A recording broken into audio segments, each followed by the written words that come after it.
ensuite il y avait Gérard, et puis Yamada. D'accord? Allez. Bon, depuis, il s'est passé tellement de trucs. Qu'est-ce que je voulais dire déjà? Bien, non, sérieusement, si, ce qui m'avait fait cliquer à un moment donné, c'est l'aspect esthétique. C'est merveilleux. Mais je trouve que l'aspect esthétique est peut-être plus contingent que ce qu'on croit. Alors je sais que j'avais lu ça quelque part, quelqu'un qui, dans un bouquin de vulgarisation de masse, qui justifiait le nombre d'or de cette façon. Ne vous semble-t-il pas qu'il y a quelque chose de plus harmonieux dans un rectangle qui est proportionné selon le nombre d'or? Oui, peut-être. Mais ça m'a fait penser à quelque chose. Je crois que les premiers écrans de télévision, je ne serais pas étonné qu'ils aient été proportionnés selon le nombre d'or. Depuis, on est passé au combien, 16/9? C'est le nombre d'or. Qui est plus futé que le nombre d'or des premiers, parce que finalement ça correspond plus aux proportions du champ de vision humain. D'autre part, on s'éloigne d'un certain nombre d'autres, certains artistes se sont inspirés du nombre d'or, on a cité Xenakis, hein. Il y en a d'autres, et là je pense à... c'est Stanley Kubrick, qui lui s'en est écarté résolument, et il a fait quelque chose qui est également très esthétique. Dans 2001 l'Odyssée de l'espace, les prismes, c'est pas le nombre d'or, sont beaucoup plus... c'est beaucoup plus grand dans le rapport entre les différentes dimensions. Oui, je dis Kubrick parce que dans le bouquin, il y a les dimensions ne sont pas indiquées. Bon. Oui, mais si tu trouves, attends, je peux répondre. Si tu trouves le volume de l'univers du grand cosmos calculé avec simplement en égalisant la surface d'un indice avec le périmètre d'un cercle, si tu trouves que c'est 137, 036, puissance 137, 036, il y a un facteur pi divisé par pi, si tu trouves que c'est pas esthétique, je suis désolé, c'est une beauté. Même Jean Marouani, quand il a vu ça, il n'y croyait pas, il a fait du éclater, il a été reconnaître, mon calcul était juste. Bon. C'est une beauté absolue. Donc il ne peut pas critiquer la beauté du cosmos. Arrête. Je n'avais pas tout à fait fini. Il n'avait pas fini. Oui, mais il dit que la beauté est relative, je suis désolé. Laisse-le finir. Laisse-le finir. En ce cas de... Ah oui, alors là, ici, ça nous amène à un autre sujet, effectivement, qui est très philosophique, puisque, à savoir beauté absolue, est-ce que c'est possible? C'est-il bien possible qu'il y ait une beauté absolue? Ben oui, la preuve. Alors, il y en a un qui a défini ce qu'il en était, j'aime bien, finalement, c'est Kant. C'est ce qui plaît universellement et sans concept. Simplement, je prétends que cette définition de Kant du beau est excellente, je la trouve même parfaite. Simplement, dans la réalité, il n'y a rien comme ça. Si, le cosmos. Rien ne plaît universellement sans concept. Ben si, le cosmos, la nuit étoilée. Est-ce que quelqu'un a vu une nuit?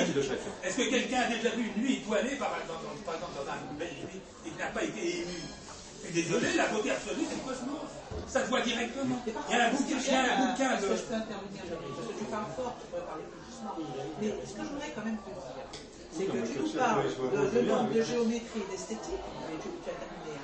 Et qu'est-ce que tu fais de l'éthique? Est-ce que l'éthique fait partie aussi? Tout est lié, mais tout le cosmos, mais tout est lié. Est-ce qu'il y a une dimension éthique dans l'esthétique? Ben bien sûr, tout est lié. Justement, c'est la leçon de Pythagore. Je suis désolé de vous rappeler ce qu'a dit Pythagore il y a 26 siècles, parce que ça a été oublié, on l'a éradiqué, on les a traités, les pythagoriciens, de vauriens, de sectes.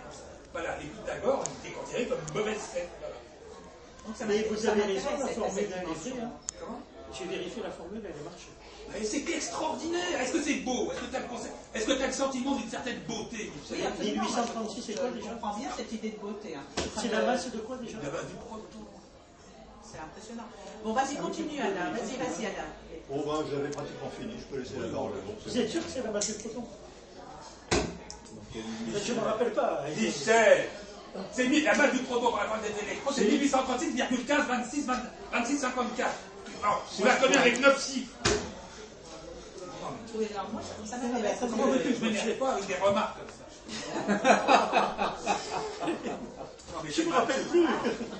Il en a le droit de ne pas se rappeler. Et des fois, je regarde le foot, ça m'arrive, ou le rugby. Mais tu sais que Michel est un type qui prend beaucoup sur lui, parce que tu l'apostrophes de façon... Je ne pense pas à ça à 24 sur 24. Allez. Donc Gérard, tu fais succinct, et question s'il te plaît. Question, hein. Je me vexe pas. Est-ce que tu as une question? Trois choses. D'où vient le mot Fibonacci? Eh bien, je vais vous le dire. C'est la contraction. C'est pas des maths, hein, c'est pas des maths. Ceux qui tremblent à l'idée de mathématiques. Personne ne tremble. Si, ils ne le montrent pas, mais bon. C'est Filio Bonacci, le fils de Bonacci, parce que son père s'appelait Bonacci. Voilà. Et alors, si j'ai pas le droit de dire ça, si c'est trop long, je me tais définitivement. Et je ne viens plus à vos réunions. Deuxième chose, j'ai lu, je ne sais pas si c'est vrai, dans quelle mesure c'est vrai, mais dans des textes, je ne sais pas moi, d'esthéticiens, de psychologues, etc., c'est que la proportion du nombre d'or pour un rectangle, qui nous paraît harmonieuse, et c'est vrai, elle nous paraît harmonieuse, que c'est un acquis culturel, parce qu'il existe à la surface du globe des populations pour qui c'est pas le plus beau rectangle. Il y en a qui préfèrent, je ne saurais pas vous dire lesquels, etc., des rectangles plus allongés ou moins allongés, etc. Mais c'est vrai que ça paraît beau, moi aussi ça me paraît beau, mais il paraît, moi je ne sais pas comment on a déterminé ça, c'est un acquis culturel, et ce n'est pas une vérité tombée du ciel. Voilà, même si c'est une proportion mathématique remarquable.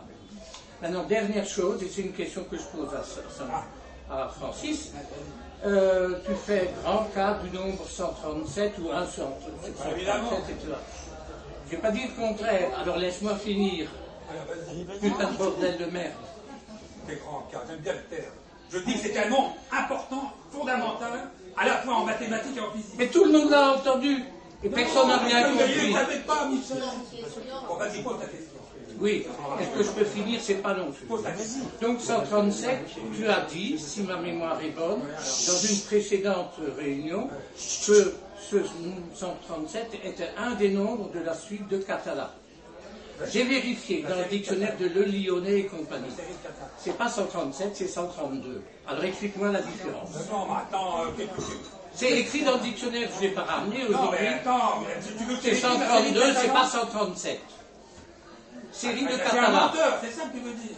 Ah, je ne sais pas, mais c'est écrit noir sur blanc. Oui, mais ton noir sur blanc, tu l'effaces. Parce que je la refais, la série de Catalan. C'est 3, c'est un nombre. 132 est un terme de la suite de Catala, et pas 137. Bon, ça va. Et pas 137. Oui, ça va. Bon, maintenant je réponds. Alors, la série de Catalan, voilà les noms. Catala, pas Catalan. Catalan, moi j'ai dit. Allez, Catala, je sors de ça. Alors, peut-être que tu t'es trompé, parce que c'est peut-être pas... Catalan, avec un N au bout. Oui, enfin j'ai terminé par 2 puissance 127. J'ai cherché dans le dictionnaire de mathématiques. Oui, voilà, tu vas pas planter. Alors c'est certainement une erreur d'imprimerie. Non, c'est toi qui as fait une erreur de bêtise, comme d'habitude. À chaque fois, ils nous fait tout. Ils parlent pendant des heures pour ne rien dire. Allez, vas-y, Eva. Où est-ce que j'ai fait une erreur? Non, mais t'as fait une erreur encore. Non, mais la dernière fois, on a vérifié, donc c'était bien, c'est Julien. Donc, je sais pas où t'as eu ta... Mais c'est 132, c'est pas 137. C'est pas catalan, c'est catalan. Mais oui, je dis oui. Je dis oui, je te donne raison. On passe à la suivante. Mais catalan, c'est 132. Mais c'est catalan, je parle. Je parle pas de catalan. J'en ai rien à foutre de ton catalan. C'est 132. Non, moi c'est 137. C'est mathématicien. Je n'oserais pas. Tout le monde. J'ai fini. Oui, mais t'as bien fait finir. Allez, je donne la parole à Emma, elle vient de loin. Laisse-moi parler, Francis, s'il te plaît, que tout s'apaise un petit peu. Et là-bas, les grands bavards, si vous pouviez vous taire. C'est pas parce qu'il y a du bruit qu'on a le droit de bavarder. Alors, madame. Bon, bonsoir à tous et à toutes. Je suis un peu effrayée par, disons, la volubilité de vos propos. Parce que moi, je suis plutôt une littéraire, une philosophe. Je ne suis pas du tout mathématicienne et pas du tout physique non plus. J'ai jamais fait de physique ni de chimie. Donc, voilà. Donc, j'ai des remarques qui sont très, très prosaïques. Pourquoi je suis là? C'est parce que c'est à propos de la section d'or. Parce que j'ai travaillé sur un peintre qui est un peintre du XXe siècle. Et elle, cette femme, faisait partie d'un groupe cubiste qui s'appelait la section d'or notamment. Alors est-ce que ça vous dit quelque chose? La section d'or ou pas au XXe siècle? Il y avait un groupe, peut-être que c'était, elle était proche de Picasso, Oui, mais c'est ça. Section, c'est-à-dire rapport divisé. C'est le rapport avec le nombre d'or. Bon. Alors, moi je vais être très prosaïque et très simple. Je voudrais savoir, d'abord, comment vous définissez le nombre d'or? Quel est le petit nombre? Parce que vous avez parlé d'un petit nombre, je ne sais pas ce que ça veut dire. Après, vous avez dit que c'est à relier avec un grand nombre. Je ne sais pas ce que ça veut dire non plus, lequel. Et après, je voudrais que vous me répondiez, je n'ai pas compris, je voudrais voir aussi par rapport au tableau, comment vous reliez le nombre d'or au cosmos? Parce que vous avez dit. Voilà. On voit un peu. J'en réponds à la question. Très bonne question. Qu'est-ce qu'on appelle petit nombre? Les constantes mathématiques usuelles sont pi. Vous connaissez le pi, 3, 14, 150. Oui, alors. Le E, c'est la base des logarithmes. Et il y a le phi, le 1,618. C'est ce qu'on appelle des petits nombres en physique, c'est des nombres qui sont voisins de l'unité. Bon, 3, c'est voisin de l'unité. Ce qu'on appelle un grand nombre, c'est un nombre. Alors, non, le petit nombre. Un petit nombre, c'est un nombre voisin de l'unité, ou quelques unités. Nombre voisin de l'unité. Voilà, quelques unités. L'unité, c'est quoi? C'est le 1. L'unité, c'est 1. L'unité, c'est 1. Oui. Donc, un petit nombre, c'est 1,618, comme il a dit. 3, 14, c'est 3, 14. 3, 14. C'est proche de Or, en physique, ce qui s'est passé, c'est que dans un atome d'hydrogène, ça va donc j'écarte la physique parce que c'est mon boulot, c'est ma passion. Depuis tout petit, depuis l'âge de 10 ans, j'ai dit je vais comprendre le monde. Alors, le rapport entre la force électrique, entre proton et électron, et la force de gravitation, il est toute petite force gravitationnelle. C'est 10 puissance 40, le rapport de. Et 10 puissance 40, c'est considéré par tout le monde depuis le siècle dernier, où on l'a vu, d'où vient ce grand nombre 10 puissance 40. Alors il y a Dirac, qui me fait rire, le Dirac, il a dit ah ben c'est comme ça un grand nombre, alors qu'en mathématiques on a des petits nombres, ça veut dire ça doit être l'âge de l'univers, ça veut dire que ce nombre doit varier, il a dit.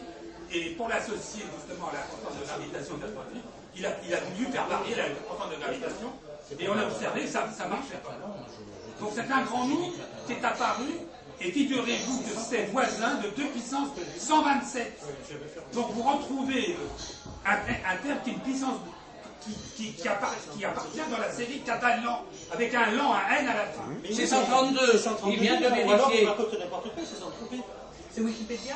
Non, j'ai tapé nombre de catalans. Peut-être. Pas nombre, série de catalans. Ben oui. Mais oui, mais C'est série de catalans. Mais oui. Mais c'est pareil. C'est le nombre qui correspond à la série. Il cite 132. Ils se sont peut-être trompés. Hein. Non, mais c'est pas la série de catalans, elle est connue, la série de catalans. Mais si, la voilà, la Non, série catalan. fais ta série de catalans. Écoutez, on laisse de côté pour le moment. Les nombres de catalans sont une suite d'entiers naturels. Moi j'arrive plus du tout. Pourtant, je suis une ancienne des cafés où on débat quand même de façon un peu. Non, ça n'a jamais été. Ça peut être un peu houleux et tout ça. Mais je trouve que. Mais je trouve que ça devient de plus en plus difficile pour moi de. Ne cassez pas la tablette. Hein. Non, ils se sont peut-être trompés. C'est écrit sans doute. Il ne faut pas me toucher la tablette. Peut-être qu'ils se sont trompés. Donc, je te parle de série, c'est pas pareil. Ça, c'est les nombres de catalans. La tronche. C'est pas la même chose. C'est les bateaux. C'est pas la même chose. Attends, j'ai pas fini de répondre à Madame Emma. Emma, elle a posé des bonnes questions. Donc, il faut savoir, Emma, que depuis un siècle, les gens s'interrogent sur ce nombre 40, d'où qui sort. Ils n'ont pas vu qu'il apparaissait dans la série de catalans où le quatrième terme de 2 puissance 127. C'est-à-dire qu'avec une série mathématique extrêmement simple, qui part du 3, de la rationalisation entre le 3 et le 2, le yin et le yang, c'est-à-dire que le 3 est défini par rapport au 2 comme 2 puissance 2 moins 1, on en avait parlé de ça. Et si vous continuez la série, 2 puissance 3 moins 1, 7, 2 puissance 7 moins 1, 127, plus les 10, ça fait 137, et le terme suivant, 2 puissance 127, qui donne le rayon de l'univers. Autrement dit, le rayon de l'univers, il est fixe. Donc l'univers en expansion, c'est vrai que les galaxies nous fuient, mais il y a des bébés galaxies qui renaissent en permanence, c'est ce que j'explique dans le texte de Guédon. Et autrement dit, le rayon de l'univers reste constant. Donc le cosmos invariable, comme disait Pythagore. Invariable. Oui, alors, il y a un autre cas où un grand nombre intervient en physique, par exemple dans la vitesse de la lumière, 300 000 km par seconde. Ça aussi, c'est un grand nombre. Non, C'est pas un grand nombre, c'est un nombre extrêmement tout petit, justement. 300 000 km par seconde, c'est un nombre défini avec des unités arbitraires, le kilomètre et la seconde. En physique, on ne connaît pas ça. On connaît des grandeurs associées aux particules, par exemple.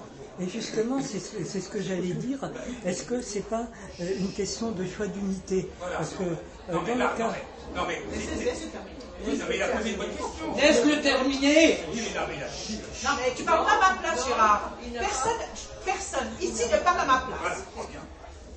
Alors, vas-y. Parce que dans le cas de la vitesse de la lumière, en fait, ce qui se passe, c'est que d'après la théorie de la relativité restreinte, l'espace et le temps sont quelque part, on peut dire, de même nature. Et quand on a élaboré au début, avant la découverte de la relativité restreinte, on pensait que l'espace et le temps étaient deux choses complètement différentes. Et donc on a choisi une unité pour mesurer les longueurs dans l'espace, le mètre, et une unité pour mesurer le temps, la seconde, de façon indépendante. Mais si on s'aperçoit que c'est quelque chose de même nature et qu'on prend des systèmes d'unités cohérentes, c'est-à-dire par exemple, mettons qu'on mesure le temps en secondes et comme unité de longueur, on prend la distance parcourue par la lumière en 1 seconde, alors à ce moment-là, la vitesse de la lumière, c'est tout simplement 1. Et pour l'histoire des forces gravitationnelles et électromagnétiques, il y a peut-être quelque chose de comparable, parce qu'il y a une théorie qu'on appelle la théorie de Kaluza-Klein, dans laquelle, en fait, la gravitation et l'électromagnétisme apparaissent quelque part comme de même nature, c'est-à-dire que l'électromagnétisme apparaît comme une manifestation de la gravitation dans une dimension supplémentaire qu'on ne voit pas parce qu'elle est toute petite et enroulée sur elle-même. Et alors je me dis que peut-être c'est un peu la même question et que si on avait, parce qu'on a choisi des unités pour les masses et les charges électriques, à une époque où on pensait que c'était deux choses complètement différentes.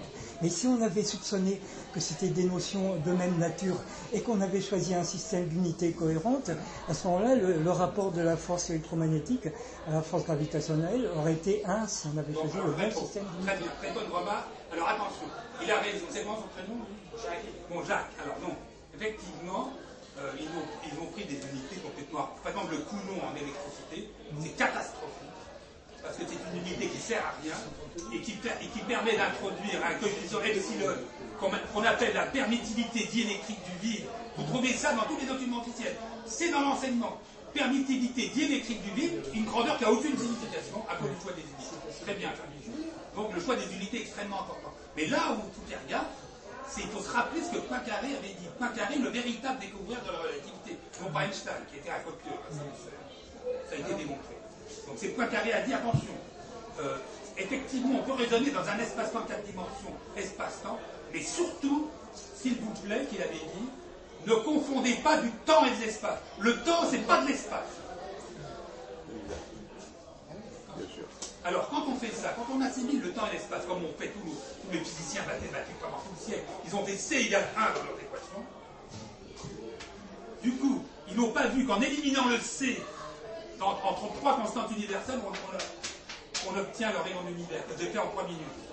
C'est-à-dire qu'ils se sont affranchis, ils ont raté vraiment le calcul le plus simple de la physique, à partant du H bar, du G et des maths des particules, on obtient le rayon d'univers, chose que j'ai annoncé au Collège de France il y a 20 ans, et puis notre ami Gérard a gueulé, il a dit ouais, ça ne sert à rien, alors mon calcul était juste, maintenant il est confirmé au mieux que le centième près avec les dernières mesures. Il était là, Gérard, peut-être, je me rappelle, tu étais là, t'as gueulé comme un putois. Pas à l'Académie des sciences, Gérard. Si, non, au Collège de France, t'as gueulé devant tout le monde, t'as dit c'est pas normal. Eh bien mon calcul était bon, et mieux que pour ça, maintenant c'est confirmé. Voilà. Bon, enfin, dis, quand il a calculé ça en 3 minutes, à mon avis, ça avait dû l'enverger Non, je me suis assis dans ma table, en février 98, c'est ma première année sabbatique, et j'ai dit, je vais reprendre la cosmologie, et je vais reprendre ça dans les règles. C'est-à-dire commencer par l'analyse dimensionnelle, c'est-à-dire partir de 3 constantes connues et d'en déduire une longueur. Et j'ai enlevé le C. Pourquoi j'ai enlevé la vitesse lumière? Ça vous paraît rapide, vous? Mais non, c'est d'une lenteur exaspérante à l'échelle de l'univers. La lumière met 100 000 ans pour traverser une petite galaxie comme la Soleil. Il a raison, t'as raison. Ça va, on sait que j'ai raison. On sait que j'ai raison, mais toi t'as tort, toi. Alors, tu te racontes des conneries. Alors, non, il y a 100 milliards de galaxies comme ça. Comment voulez-vous que quelqu'un de sensé comme moi n'enlève pas la vitesse lumière dans son premier calcul? 3 minutes après, j'avais le rayon de l'univers sous les yeux. La formule, vous l'avez là. Je vous l'ai donnée. Je demande à tout le monde de vérifier la formule. Non, on a autre chose à faire. J'ai passé une nuit entière sur ça. Attends, je voudrais quand même poser une question. Attends, comment il s'appelle? J'ai pas passé ma vie à... Comment il s'appelle? Un cosmos, c'est important. J'ai pas dit Vous êtes tous, alors justement, on arrive à une question philosophique de base. À quoi servent les humains et tout ça? Je vous signale que vous avez en relation directe avec le cosmos. Parce que j'ai démontré. J'ai trouvé le 137, j'ai trouvé dans le code génétique. Dans le code génétique, j'ai trouvé le 137. Le code génétique? Oui, dans l'ADN. L'ADN. Alors l'ADN, vous savez qu'il y a 4 bases d'ADN. Moi, je trouve que c'est... Non, je finis. Parce que ça, j'en ai pas dit. C'est elle la patronne, oui, c'est mais pas toi. Ah ben, c'est fini. Elle me laisse finir. Parce qu'on me pose une belle question. Quel rapport avec le code génétique? Il y a 4 bases. J'ai regardé les masses et j'ai vu tout de suite la somme les sommes des masses sont les mêmes et on retrouve le 1836. Et le 137 est lié directement. Je peux vous envoyer les documents. Donc on trouve dans le code génétique, c'est-à-dire que les gens, je vous explique, les gens, tous les soi-disant scientifiques du siècle n'étaient pas des scientifiques, ils se sont pas polarisés sur les nombres purs qui apparaissaient, comme le 137 et le 1836. Vous comprenez? C'est ça le problème. C'est pour ça. Et c'est pour ça qu'ils n'ont pas pu faire la relation avec le nombre d'or, parce que pour eux, le 137, ils ne connaissent pas. Le 1836, vous-même, vous connaissez, vous avez jamais entendu parler de ces nombres-là. Si, je connais. Oui, mais on sait, quoi. Il y a des gens intelligents qui ont mis sur leur tableau ces nombres-là, 137 1836, quelles sont les relations? Je vous en ai donné une avec le nombre d'or direct. Donc en fait, moi, tout ce que tu viens de dire, finalement, tout serait... Tout est lié. Tout serait lié. Nous sommes liés, nous sommes reliés au cosmos. Alors comment on est reliés? Nous sommes liés. Comment on est relié? Comment on est reliés? Alors, je vais donner un exemple. Comment on est relié? Ben, par exemple, vous croyez que vous êtes continu. Ben non, je suis désolé, Emma. Je vous signale que vous disparaissez 10 puissance 104 fois par seconde. Ouais. Et vous réapparaissez. Le cosmos vous recalcule en permanence. Faut pas qu'il se gourre. Hein. Autrement dit, vous vous désintégrez et vous vous réintégrez sans même vous en rendre compte. Parce que c'est à 10 puissance 104 Hz, c'est-à-dire le cosmos est un ordinateur. Attention, le cosmos est un ordinateur géant. 10 puissance 104 Hz. C'est pas des gigahertz, ta tablette là. 10 puissance 104.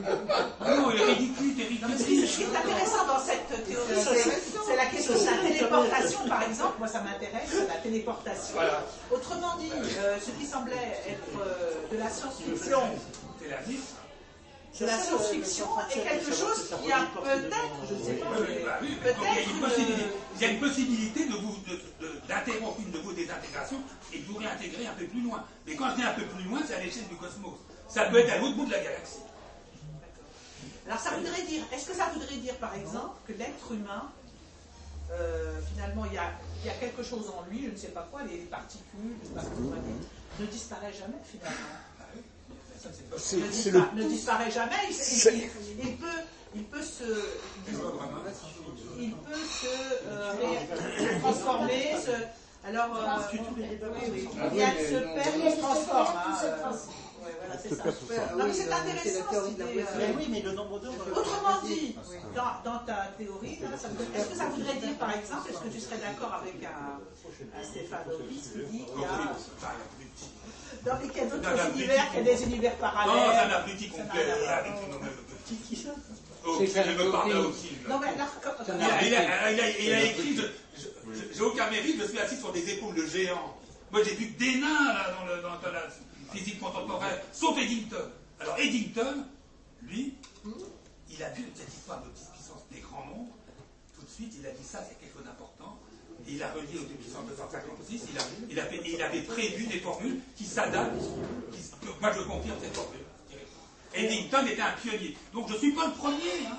Attention à relier le cosmos. C'est-à-dire, ça relie directement le cosmos avec les particules. Je ne suis pas le premier, parce que le premier qui dit la vérité, clac, comme Pythagore. Non, mais alors dans ta théorie, ça voudrait. Je t'ai entendu tout à l'heure que tu disais qu'il y avait en fait naissance d'une multiplicité de galaxies. Hein, c'est bien ce que tu disais. Les galaxies qui fuient sont remplacées par des bébés galaxies, c'est clair. D'accord. alors dans ces Non, galaxies... c'est pas clair. Pour toi, c'est pas clair, mais il y a le modèle concurrent. Mais évidemment, notre ami Gérard, lui, il croit à toute la cosmologie standard. Évidemment, il est complètement perdu. Pas pour moi, C'était éclaté de voir. Mais il y a une cosmologie avant ça, avant la théorie du Big Bang, qui est complètement débile, parce que le principe philosophique de base, puisque vous êtes soi-disant des philosophes, c'est qu'on ne peut rien faire à partir du néant. Donc, ce qu'on vous dit, l'univers est apparu dans le néant de cette explosion. Et vous avez gobé tout ça. Non, non, il y a un problème. Quoi? Vous Moi, avez j'ai jamais gobé ça, non. Ah oui, pas toi, mais t'es pas bête, toi. Ah, merci, tiens, le compliment. Non, mais Alors, l'histoire du Big Bang, je pense que c'est pas vrai. mais c'est pas que je pense, c'est complètement débile. Il n'y a même pas à en discuter.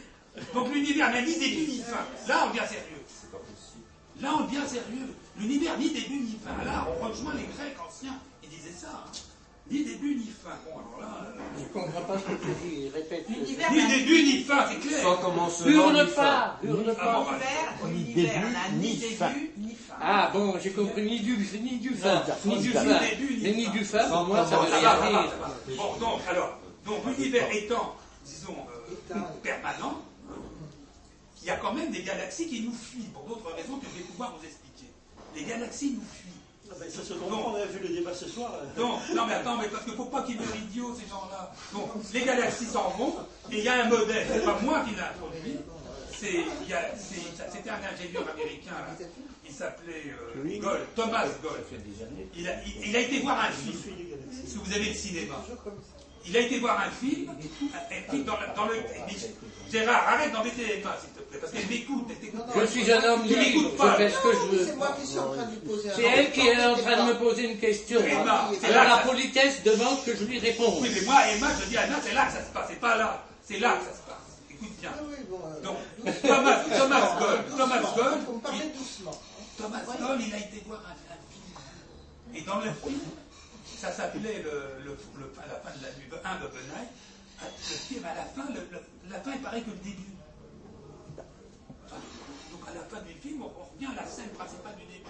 Donc ça c'est un cercle vicieux. Ouais.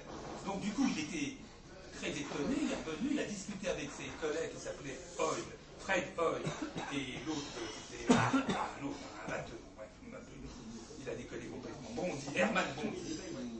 Donc on avait un physicien, un ingénieur et un mathématicien. C'est un trio célèbre de biologie. Ils se sont réunis, ils se sont dit, en fait, si ça se trouve, les galaxies qui fuient sont remplacées par des bébés galaxies qui renaissent en permanence. Fred Hoyle. Il en parlait au Kinsey. Fred Hoyle l'a déjà dit. Tu es en train de dire ça, Fred Hoyle. C'est Fred Hoyle, non, tu n'as pas dit Si, j'ai dit Fred Hoyle, j'ai devant témoin. Ah, mais j'ai pas entendu. Je suis vieux et dur d'oreille. Et tu bouges les oreilles, s'il te plaît, avant de me dire. Respecte mon âge, je suis plus vieux que toi. D'accord, mais tu rates. Francis, c'est pas le Kinsey, il a écrit un livre, Trou noir et bébé univers, donc il en parle, il est pas sûr de ça. Pour moi, j'aimerais que les choses nous paraissent un peu... L'erreur de Bob, c'est qu'ils ne savent pas parler. Quand on parle à un groupe, il faut articuler. Mais n'articule pas, c'est pour ça que vous comprenez. Bien sûr, bien sûr. Il faut articuler. Bon, alors... Et appuyer sur les mots. Il a quelque chose à dire, donne-lui la parole. Il a quelque chose à dire, donne-lui la parole. Non, mais il parlait d'articulation. Je pense pas que ce soit vraiment... À moins non, qu'il y ait quelque chose à dire. Alors, il faut articuler, elle a raison. Diction. Alors, moi je voudrais dire que ta théorie... C'est pas une théorie, c'est une évidence. C'est ton évidence. Donc ton évidence, donc quand tu nous dis par exemple que la lumière se propage par ondes, est-ce qu'elle est reconnue, cette évidence, par l'ensemble de la communauté scientifique ou pas? Ah oui. Elle est reconnue. Maintenant c'est reconnu. Et alors en particulier par Feynman. Richard Feynman, un prof de mathématiques, de physique USA, il a fait des gros cours, il était réputé pour ses cours. Et à la fin de sa carrière, à la fin de sa carrière, il a dit, bah tiens, on va résumer les choses en disant, la lumière se propage par onde, mais elle se réceptionne par paquet d'énergie. Ouais. Chose qu'Einstein avait réprouvé parce que ça contredit, d'après Einstein. Mais non, c'est ce qu'a dit Einstein aussi. Einstein, j'ai amené le texte là. Qu'est-ce qu'il dit en 1928? Il a dit, la lumière ne peut pas se propager par onde, puisque comme elle est détectée, ça voudrait dire une concentration instantanée de l'onde en un point. Et il a dit c'est contraire à la relativité. Il a dit ça en 1928 Einstein. Ce qui prouve bien que Einstein était un abruti. Ça reste entre nous, un âne battu. Pourquoi? Alors pourquoi vous le présentez comme un génie? C'est un montage médiatique. C'est-à-dire, il avait tout copié sur Poincaré. Donc, je vous demande de reconsidérer votre opinion sur Einstein. Einstein, lamentable, il a fait d'autres erreurs, je ne veux pas insister là-dessus. On peut faire une conférence sur Einstein si vous voulez. Là, on va le démolir complètement. Il faut remplacer le deuxième des choses positives. Non, mais moi, je suis obligé de vous dire la vérité. Donc, elle me pose une question. Alors, attention, parce que ça va plus loin. Oui, les conséquences. Attention, la lumière se propage bien par onde. C'est le principe de l'holographie. Vous avez devant vous un spécialiste de l'holographie. J'ai fait des hologrammes géants. Et pour faire de l'holographie, il faut absolument que la lumière se propage par onde, sinon ça marche pas. Alors, quel est l'intérêt de se propager par onde? C'est une beauté, encore, c'est une beauté absolue. On retrouve le concept d'onde qui remplit le cosmos et qui se matérialise en un point. Dans quoi? Qui se matérialise en un point. En un point. Donc, toute l'énergie, écoute bien, oui, c'est une implosion. Toute l'énergie, c'est ça qu'il faut bien réaliser, ce qu'Einstein n'avait pas compris, ça, c'est qu'une onde qui se répand dans tout le cosmos, d'un seul coup, toute son énergie se ramène en un point. D'accord. D'accord? Vous voyez la beauté du truc. Parce que Une partie de son énergie. Non, toute l'énergie, j'ai dit. Non. Si! Non. Si! Non. Tu mens. J'ai la preuve. Il n'y a aucune déperdition. Dans ce mécanique, il n'y a absolument aucune déperdition. Non, j'ai pas fini. Attention, là, accrochez-vous à votre table, c'est pas fini. Parce que De Broglie, l'autre, c'était un aristocrate, il est arrivé, il a dit « Ah, Einstein a eu du succès ». Du coup, il a voulu faire pareil, il a dit « Tiens, on va faire pareil avec la matière ». Il a dit « La matière aussi se propage par onde ». Mais il avait raison. C'est-à-dire, c'est la chance du débutant foireux. Il était complètement foireux. Donc, il a dit « La matière se propage aussi par onde ». Alors là, la matière éphémère. Alors, ils ont fait des expériences avec des faisceaux d'électrons, et ils ont vu que des faisceaux d'électrons donnaient lieu à des interférences. Ça veut dire que la matière se propage effectivement par onde. Alors, comment ça se fait que là, on reste là? C'est ce que je viens de dire tout à l'heure. C'est-à-dire, un objet là n'est pas là, il désintègre, il réintègre en permanence en liaison avec le cosmos. C'est une beauté magique. Ouais, c'est pas mal. Et ça nous apporte à la Enfin, les hindous racontent ça depuis des milliers d'années. Ils appellent ça la respiration. Ce que les hindous ont oublié de dire, c'est qu'entre les deux, on passe par la phase antimatière. C'est-à-dire l'antimatière, elle était là. Alors ils l'ont cherché pendant le siècle dernier. Ils ont tous regardé où est l'antimatière alors qu'elle était là. C'est pour vous montrer la bêtise du système actuel, qui est surtout dirigé, pour ne pas les nommer, par les Américains, qui distribuent les prix Nobel à leur convenance, on sait ça. Donc les Américains, ils ont voulu tout diriger, et ils continuent dans notre société. Les Américains, ils veulent faire des traités commerciaux, là, ils veulent tous nous entuber en passant par l'Europe, ça reste entre nous. Ça, je veux pas me. Traité transatlantique. Donc là, on est piégé par les Américains. Ils nous. Tu vas avoir des ennuis, tu vas te retrouver à Guantanamo, fais gaffe. Francis, moi je dois prendre le bus 137 là pour voir le foot. Alors j'abrège, je plaisante sur le 137. Non mais sérieusement, l'histoire du néant, ça pose problème à tout le monde. Le néant tout sur le Big Bang, personne. Ça fait chier tout le monde. C'est pas vrai qu'on. Tout article. Non mais attends, j'en réponds. Tout article qui est contre le Big Bang est refusé par les systèmes scientifiques. Non mais je parle pas de ça. Moi je t'en parle. Non, pour expliquer aux gens. Du néant créer quelque chose, ça pose un problème à tout le monde. Non, pas aux soi-disant vrais scientifiques. Tu demandes ça à Luminet, aux autres connards là. C'est eux pour eux le Big Bang. On m'a répondu, l'Académie des sciences m'a répondu, le Big Bang est avéré. Je peux vous montrer. Mais non, mais je parle pas de ça. Moi, je te parle de ça. Mais le néant pose problème à tout le monde. Mais tout le monde dit il y a un problème avec le néant qui crée le Big Bang. Pas les soi-disant scientifiques que vous voyez à la télé. Uberry et compagnie. Non, mais ils disent qu'ils comprennent pas. Je te pose la question Uberry, je veux voir si tout à l'heure, tu nous as dit que Cédric Villani, à qui tu t'étais adressé pour lui parler de. Non, mais c'est pas pour moi, c'est pas des vrais scientifiques. Non, mais ce type-là, est-ce qu'il a dit quelque chose, est-ce que par rapport à ton évidence, c'est-à-dire théorie, à ton évidence, est-ce qu'il a dit non, mais ça quelque n'intéresse pas. Ils sont dans les maths. Alors, les maths, ceux qui sont dans les maths, ils sont complètement perdus, en particulier la théorie des cordes et des supercordes. C'est des théories mathématiques très développées, très puissantes, mais. C'est pas le sujet d'aujourd'hui. Ils font pas là. Si, c'est le sujet, parce que je t'explique. Le nombre d'or. Ils font. Et le 137. Il y a les deux. Les deux sont liés, je t'ai dit. Putain, mais c'est pas possible, les chier. Alors, donc, qu'est-ce que vous voulez dire? À chaque fois, il m'interrompt. Je ne dis rien, quoi. Qu'est-ce que tu disais tout avant? Écoute, c'est difficile de... Lui, alors Gérard, c'est un représentant de la DIXA qu'on vous enseigne à la télé. Lui, il répète tout ça. Voilà. Il a tout cru, il a tout reçu. Lui, il croit au Big Bang, lui. Ben, demande-lui. Non, mais de toute façon... Est-ce que je peux dire une chose? Ça fait longtemps que je lève le doigt. Oui, vous l'avez dit après lui, là. Oui, d'accord, mais ce que je voudrais, c'est... Une chose calme, non, mais, que je veux dire. Gérard, je veux que ce soit paisible. C'est elle qui parle, c'est pas moi. Non, mais je veux que ce soit paisible. Paisible. Vas-y, sois paisible.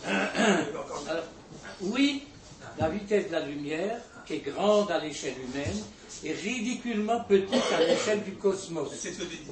Non, mais pourquoi tu répètes ce que j'ai dit? Pose une question intelligente. Mais laissez-le rappeler. Oui, d'accord. Parce que toi, tu ne te répètes pas. Je suis obligé de me répéter des fois parce que ça me fait du mal. Qu'est-ce que tu poses ta question? C'est pas conférencier, donc tu poses une question.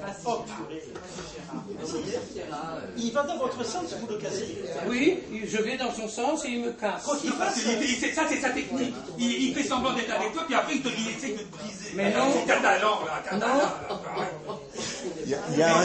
Il est de mauvaise foi. C'est un espion des Américains. C'est clair. Alors, oui, la vitesse de la lumière est une petite vitesse à l'échelle du cosmos. Ça va très lentement puisque la lumière met, pour faire aller à l'autre bout du cosmos, elle met environ 45 milliards d'années-lumière. Peu importe. Deuxième chose, oui, en faisant de l'analyse dimensionnelle ou, excuse-moi du peu, j'en sais un peu plus que toi. Un tout petit peu plus que toi. Mais laisse-moi finir. En écrivant, ça c'est un peu technique, je ne veux pas rentrer dans le technique, mais en écrivant que masse et énergie c'est la même chose, eh bien on voit que temps, on obtient C égale 1, et on voit que temps et distance doivent être de même nature à ce moment. Même si le temps est un peu particulier, je te l'accorde. Dernière chose, psychologiquement, oui, tu es tout seul, tu as raison. Dès que tu ouvres la bouche, c'est la vérité avec un petit V tout de même, parce que je réserve le grand V à Dieu, s'il existe. Oui. Et tous les autres, tous les autres sont des cons finis. Les physiciens sont des matheux, les matheux sont des physiciens, mais ils ne sont pas ce qu'ils sont. Il n'y a que toi qui connais la vérité physique. Non, mais ça, je ne suis pas d'accord avec ce genre d'intervention. Mais c'est ce que je... C'est ce qu'il dit. Non, mais je refuse. C'est ce qu'il a dit. Non, mais je refuse qu'on porte un jugement de valeur sur les uns et les autres. Mais il fait que ça. Lui, non, tu es nul, les autres pas là. Non, mais il porte un jugement de valeur sur des absents, mais pas sur les présents. Alors, les présents, je pense vraiment, là, pour le coup, il faut faire vraiment très attention. En général, chacun a le droit. Oui, en général, il vaut mieux... En général, on critique ceux qui sont présents et on ne critique pas ceux qui sont absents. De toute façon, je suis contre ça, c'est le comportement humain. Je suis contre les deux. Je pense qu'il faut que les gens puissent se défendre. Et puis, de toute façon, on n'est pas là pour juger de la personne, mais plutôt des idées. Oui, c'est ce que je dis. Idées. Donc, quand on fait une critique, c'est pas une critique contre la personne. C'est ce que je reproche d'ailleurs à Francis. Bon, alors je le dis autrement. Ces idées sont formidables. Oui, monsieur, oui, madame. Non, pas du tout. Et les idées des autres, c'est de la merde. Non, mais c'est pas ce que j'ai dit, Gérard. Non, ce que je dis, c'est qu'on a le droit de critiquer les idées. Mais j'abonde dans son pas sens. Pas les personnes. Oui, mais d'accord. Et quand on critique une idée, et c'est ce qui me frappe d'ailleurs sur la plupart des gens quand on leur fait une réflexion sur justement ce qu'ils viennent de dire, c'est qu'ils le prennent pour eux, comme si leur idée c'était eux également. Non, je suis désolée. Une idée, on peut la critiquer. Il a oublié sa feuille, il a elle a feuille avec le rayon de l'univers, ça vous intéresse pas? Vous avez vu la réaction? Nadia, t'as raison, mais... Là, vous avez tous les calculs vérifiables au niveau bas. Nadia, quand on me dit 50 fois t'es un con, t'es une nul, voilà, contre un, t'es pas trop bête toi, il n'y a pas l'équilibre, il n'y a pas l'égalité. Tout ce que je dis, c'est vérifiable au niveau bas. J'ai regardé. Lui, il n'a même pas vérifié. Parce qu'il est dans ses certitudes de l'américano-matheux. Il y a Raoul qui n'a pas du tout pris la parole et qui est en train de le faire. Il n'y a eu qu'une parole philosophique dans tout cela, c'est lorsqu'il a dit ce qui nous embête, c'est la question que le néant, voilà. Ça fait chier tout le monde, ça. Le néant fait chier tout le monde parce que C'est pas comment vrai qu'ils s'en foutent, c'est pas vrai. il y a des choses, un truc, et ça sortirait du néant. C'est ce qu'on vous a enseigné depuis le début. Un physicien ne dira jamais ça. Non, mais qu'ils ne disent pas, mais c'est vrai. Mais la seule chose, c'est que voilà, le néant pose problème. Oui, alors il y a plusieurs choses. Ce que j'ai lu, moi, ne va pas dans le sens d'une partie des interventions que j'ai entendues. À savoir que personne ne dit, y compris parmi ceux qui parlent du Big Bang, enfin tout le monde en fait, la plupart des physiciens établis, on va dire, qu'avant le néant, il n'y avait rien, autrement dit, il y aurait eu une éternité de temps pendant laquelle il n'y a rien eu, puis tout d'un coup Dieu a décidé qu'il y aurait quelque chose, ou véritablement. Non, c'est pas ça. C'est qu'avant un certain temps, on se trouve à l'intérieur ça s'appelle pas, de l'incertitude fondamentale. On ne peut pas savoir ce qu'il y avait avant quand l'âge de l'univers est inférieur au temps de Planck. Il raconte sur Wikipédia. Le temps de Planck avait sauté. Laisse-moi parler. Ainsi d'avance pour cette interruption. Je ne vais pas la traiter par la mépris, je vais y répondre. Je suis finalement content d'apprendre que Wikipédia est d'accord avec moi. Ben oui, parce que c'est Wikipédia qui est d'accord avec vous. Wikipédia, à chaque fois qu'il y a une connerie dedans, elle est, vous pouvez vérifier tout ce que vous voulez, corrigée au maximum dans les 24 jours. Tu crois à Wikipédia, j'adore. Non, mais il est marrant. Il peut y avoir des conneries, mais elle ne dure pas, c'est plein de correcteurs. Oui, il y a des centaines non, de il y a des gens comme Gérard qui savent tout ce qui dépasse. Ah bah oui, on sait. Non, mais là, je ne suis pas sur Wikipédia, je trouve que Wikipédia, c'est pas forcément. Catastrophe. Tu me donneras des exemples. Mais on n'a pas dit.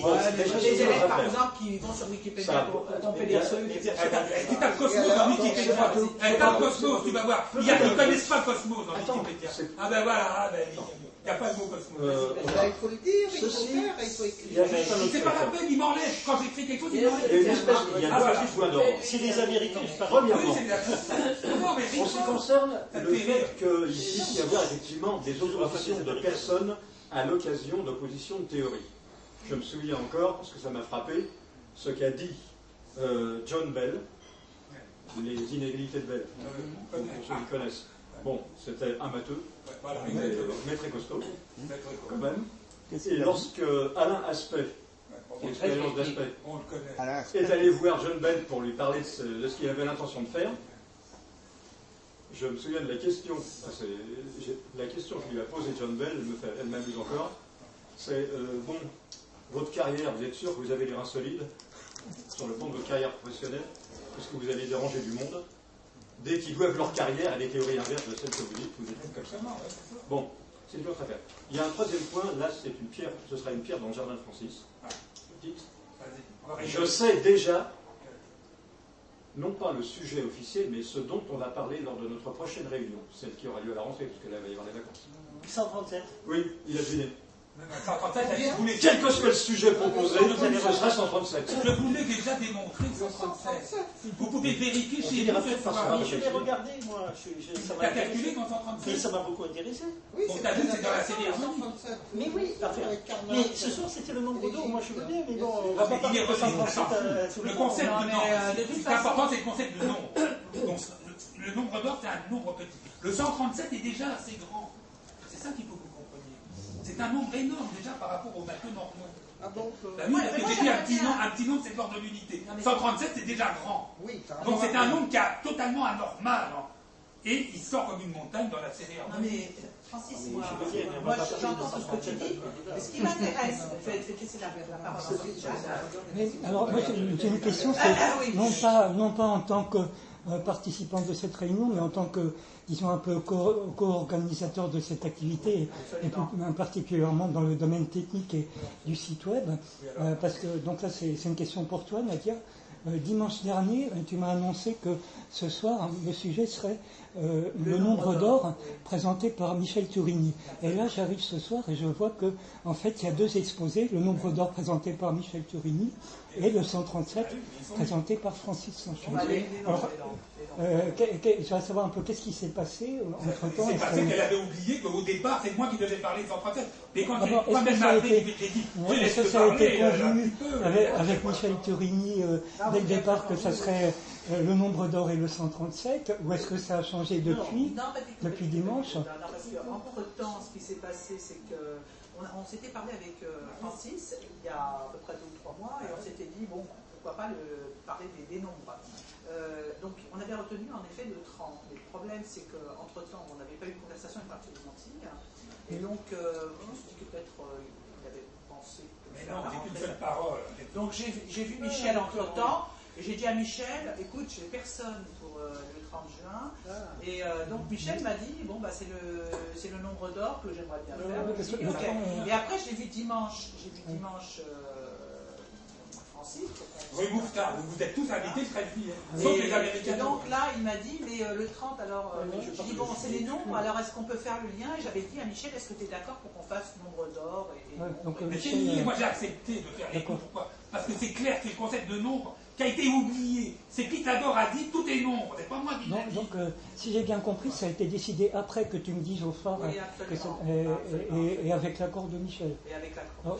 Oui, parce que le problème, c'est que peut-être certains se sont peut-être un peu fait piéger, parce que s'ils ont regardé sur le site et qu'ils ont vu uniquement le nombre d'or présenté par Michel Turini et qu'ils n'ont pas vu le 137 présenté par Francis, peut-être qu'ils se sont fait plaisir.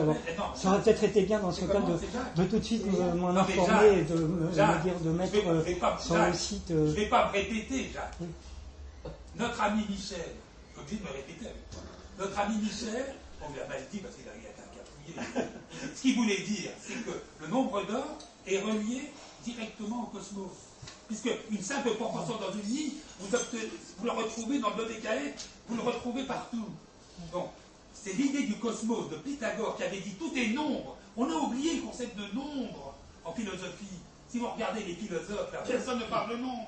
Ils sont lamentables tous les philosophes, enfin, des critiques des absences. Et tous les philosophes que vous citez, Kant et compagnie, machin, pour moi, ils ne sont pas dans le coup. C'est Pythagore qui avait raison. Il avait dit la nature est basée sur les nombres. Et maintenant, on sait que la nature est liée aux mathématiques. Mais pas les mathématiques des Américains. Pas les mathématiques continues, les mathématiques des nombres entiers. C'est pour ça quand Michel disait « Oh, mais il y a un nombre infini de décimales », il dit « Non, mais ça, j'en veux pas en physique. » Et Galilée, le langage de la nature, c'est les mathématiques. Ouais, oui, tu es d'accord avec ça? Il a répété ce qu'a dit Pythagore 26 siècles avant qu'on avait oublié, parce que les églises l'avaient mis à l'index. En toute bonne pédagogie, la première des choses dans une bonne pédagogie, c'est la répétition, cher ami. Si tu ne le sais pas, je te l'apprends. Non, j'ai pas beaucoup parlé, j'aimerais bien... Non, Michel, moi j'ai pas parlé, j'aimerais bien dire quelque chose. Moi ce qui m'intéresse, si tu veux, donc, dans ton discours, c'est finalement l'aspect philosophique. C'est philosophique, pas plus. Non mais laisse-moi terminer. Je veux dire, quelles sont les conséquences Quelles sont les conséquences finalement sur la vision qu'on peut avoir de l'être humain, de l'univers. C'est clair. Ça veut dire c'est le concept de cosmos. Tout est organisé. Vous n'avez pas d'esprit. Vous n'avez pas de liberté. Il n'y a pas de libre arbitre. Ah non. Tout est déterminé. Bah évidemment. Tout est calculé. Ah bah voilà, quelqu'un qui commence à gueuler. J'ai démontré que tout est calculé. Est-ce que cette idée d'éternel retour... Non, mais il y a un déterminisme alors. C'est déterminisme absolu. Donc, quelqu'un vous a dit tout est relatif, moi j'arrive, je dis tout est absolu. Désolé. Parce que le nombre est absolu. Maintenant, autrement dit... je termine là-dessus. Les philosophes toujours disent il n'y a rien qu'on soit sûr. Oh là là, qu'est-ce qui est sûr? Ce qui est sûr, c'est la relation entre les nombres. 2 plus 3 égale 5. Ça, c'est sûr. Bon. Je peux dire un mot? Oui, mais je voudrais quand même continuer. Quand même. Parce que moi, ce qui m'intéresse, c'est vraiment... ça change tout. Finalement... oui, c'est la question philosophique. Elle est très simple. Pourquoi tout est nombre? Pourquoi l'univers est tout nombre? Parce que c'est beau. Hein? Parce que c'est beau. Ah non, mais comment se fait-il que... Parce que c'est beau. Pourquoi y a-t-il quelque chose au lieu de rien? Personne ne répond à ça. Moi, bien sûr. Ben moi, je réponds. Ah bon? Parce que c'est beau. Ah oui, non, mais je suis bien d'accord. L'esthétique est au centre de tout. Mais- C'est pour ça que j'ai accepté que Michel parle de son ombre d'or, où effectivement on voit la tête de la bonne femme, et effectivement juste en proportion d'or par rapport au côté. Vous y êtes là? Oui. Dans tout tableau, où il y a le sujet principal est situé dans la proportion d'or. Tu l'as vérifié? Tu l'as vérifié? Mais c'est connu, tout le monde sait ça. Mais est-ce que tu l'as vérifié avec une règle? Ça va. Mais tout le monde parle de manière anarchique, c'est quand même insupportable. Ces réunions. Mais parce que les mathématiciens ont tous 10 ans d'âge mental, mais ils battent pour des trucs. Non, mais moi, ce que je voudrais. J'ai pas compris ce que tu dis. Non, mais ce que je retiens, c'est la question à la fois, la question de l'harmonie, la question de l'esthétique, la question, tu as parlé d'esthétique, tu as parlé d'harmonie, tu as parlé de géométrie. Non, mais là, en tant que... Oui, il parle nombre, géométrie et esthétique. Et j'essaie d'introduire la notion d'éthique. Et même éthique. Et il vient d'introduire la notion de déterminisme, c'est-à-dire qu'il n'y aurait plus de libre arbitre. Est-ce qu'on peut, par exemple, dans ta théorie, voyager dans le futur, ou est-ce que c'est pas possible? Dans ton évidence. Mais vous êtes tous des voyageurs du futur, puisque vous voyez bien que le présent vous échappe en permanence. Arrête de raconter des trucs comme ça. J'ai le droit de poser des questions. Mais oui, mais là, tu poses des questions. Voilà. Est-ce que nous voyageons dans... Oui, il faudrait bien qu'on voyage dans le futur. Mais le futur est déjà prédéterminé. C'est ça que vous n'arrivez pas à saisir. Parce que c'est contraire à tout l'enseignement foireux qu'on vous a donné. Autrement dit, le futur nous préexiste. Bah oui.